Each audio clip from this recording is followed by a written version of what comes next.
تیمم کے لیے جیسے صحیح بخاری کی حدیث جس میں بتایا گیا کہ وَضَرَبَ بِكَفَّيْهِ الْأَرْضَ وَنَفَخَ فِيهِمَا ثُمَّ مَسَحَ بِهِمَا وَجْهَهُ وَكَفَّيْهِ کہ رسول اکرم صلی اللہ علیہ وسلم نے بتایا طریقہ، تیمم کر کے طریقہ بتایا، اور وہ کیا طریقہ تھا؟ اس میں سے آپ میں سے کوئی اگر اس کو دہرائے، جی ذرا سا آپ بتا دیں تیمم کا طریقہ پریکٹیکلی۔ السلام علیکم۔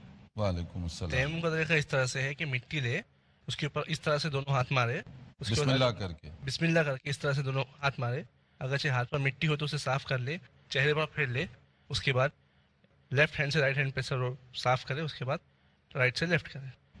جی تو اس کا مطلب جیسے آپ مٹی پر ہاتھ ماریں گے، پھر اس کے بعد اگر وہ لگا ہوا ہے پھونک دیں یا صاف کر دیں، پھر چہرے کو اور اس کے بعد اپنے ہاتھ کو، یہ ہو گیا تیمم۔ بہت آسان، بہت سمپل طریقہ جو صحیح بخاری کے اندر بتایا گیا ہے، اور یہ طریقہ سب کے لیے بہت آسان بھی ہے۔